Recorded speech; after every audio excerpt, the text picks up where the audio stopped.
Nobody knows where we're going to be. With all this lying joke and everything, and people think it's about A or B or C. No.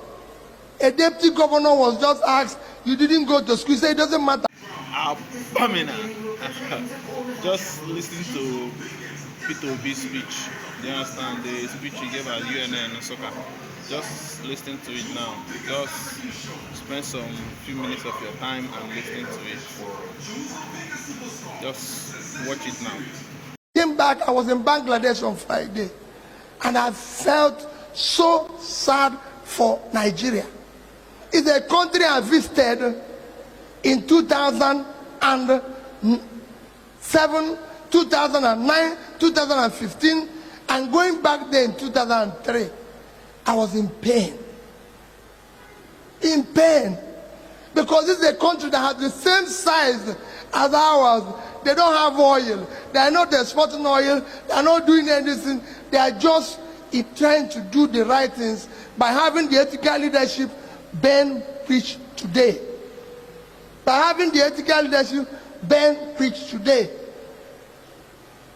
Just to not to go back to those years I'm telling you, but just 2009 when I visited there for the first time, Bangladesh had a per capita of $688.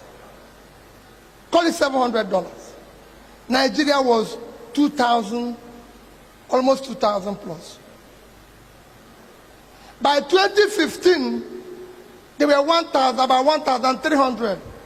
We were 2,600 and something, almost 2007.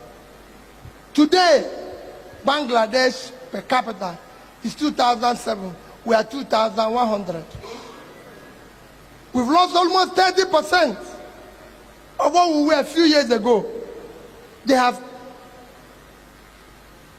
within these 15 years, done four times their per capita. You could see the infrastructure. In 2009, their unemployment were over 10%. It was there by June or July 2009. Today, they're under 5%. And you could see it. You could feel it. This place is just collapsing by the day. And all people there used to tell us lie. I came back there and told somebody, you don't go to look for foreign investor. Anybody who tells you going around the world to look for foreign investor is wasting everybody's time. Foreign investor is like bee and honey. If you put honey here, how the bee will come in, nobody will tell you. I told you Macron finished G20 meeting, flew to Bangladesh, because Bangladesh has just ordered 10 Airbus 350. So you have to go and see them, because they're coming.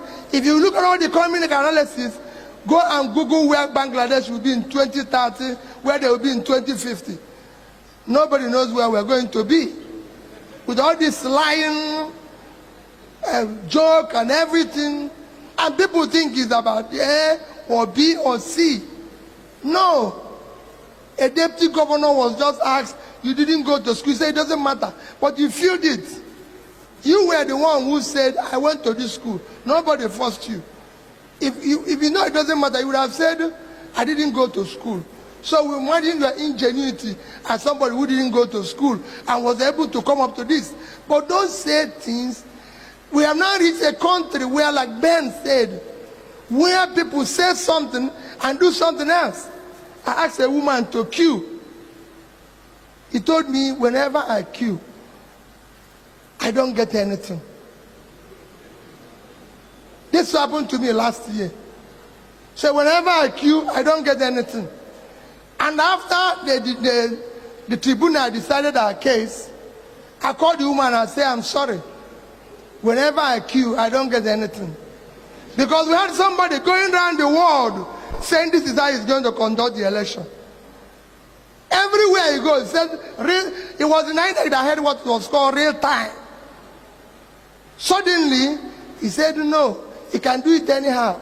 Why didn't you tell us it's anyhow? So that we can behave anyhow when we are voting as well. That is your country. That is what Ben is preaching today. And unless we do that, it will not work. Unless we do that, it will not work.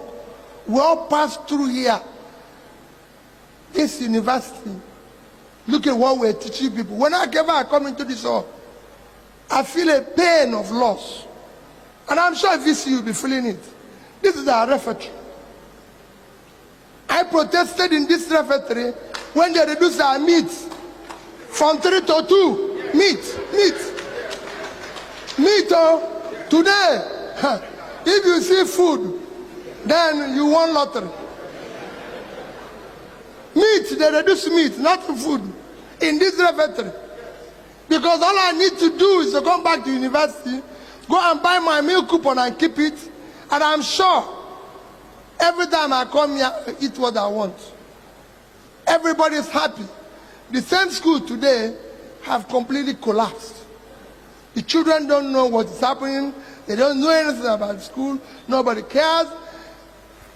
VC, thank you for what your team are doing. At least they still something anybody can look at here.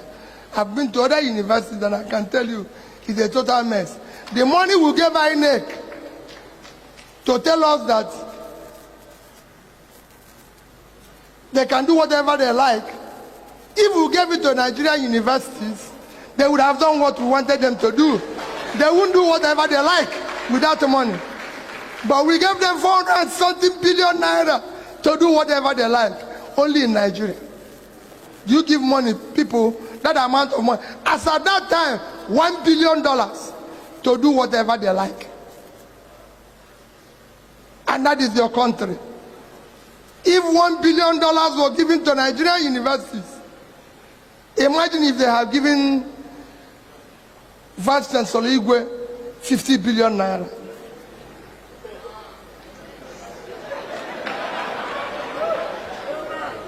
Imagine what the university would have been. They didn't give me anything, but they gave it to another professor to do whatever he likes. It's unfortunate. I only ask for prayers for Nigeria. It's a collapsed country. It's a failed state. All we need to do is collectively say no to that. People think it's about P2B. It's not about P2B being president of Nigeria. I want Nigeria to work. Work for everybody. It is not about tribe.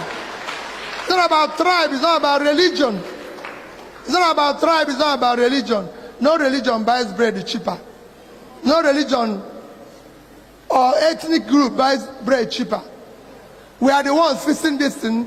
Thank you, Your Excellency, the Deputy Governor, because with support of the Governor of Enugu State, I must say with their support, him and his deputy, I was able to do even what I'm doing today in Bishop Shanahan, Nsukka. Like I told the bishop, you know, I was shocked today, but people who went with me there will be equally experienced that.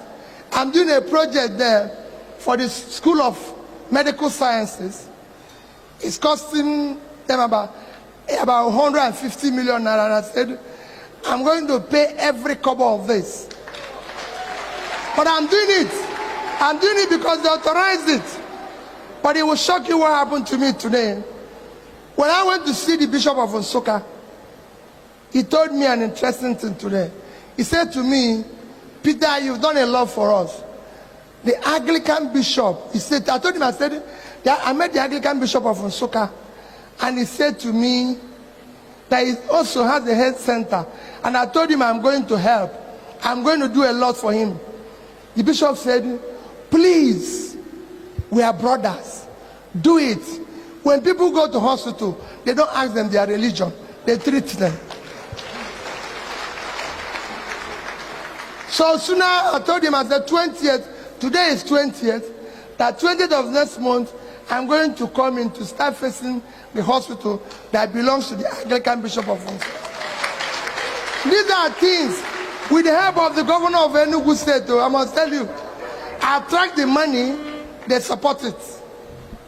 Attract the money, they support it. These are what governance should be. And this is what we should do.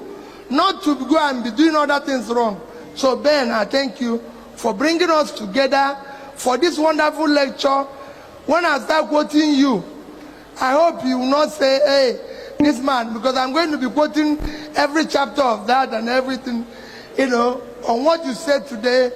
It is, for me, it's been a very pleasant, good day. I'm not going to, for me, I'm going to go out here today a fulfilled learner. Because I said leadership is listening and learning. I listened and I learned a lot. And you're going to be seeing it when I do this thing. For the students, it is about your future. Everything we are doing is about your future. Do not allow us to ruin your future. Do not allow us to ruin your future. You cannot be.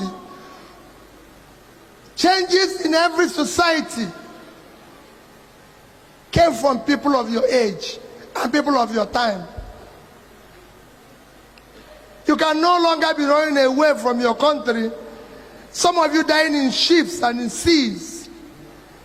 We protested for slave trade. Now Nigerians are selling themselves. Please buy me to Canada. Buy me to Japan. Buy me. When our parents resisted to be sold, they were in chains to be sold. Today, I'm sure, if anybody brings chain and say he wants to change people to Canada, people will queue up and take the chain and follow the person to Canada. That cannot happen again. We must stop it. It is about your society. Help them to stop the abuse. The lecture of Benedict Tiaba today is something I want you to take home, listen to it over and over again. It's about you. It's about you. Don't allow us to ruin your future. Because the society we are abusing will only take its revenge on you. God bless all of you.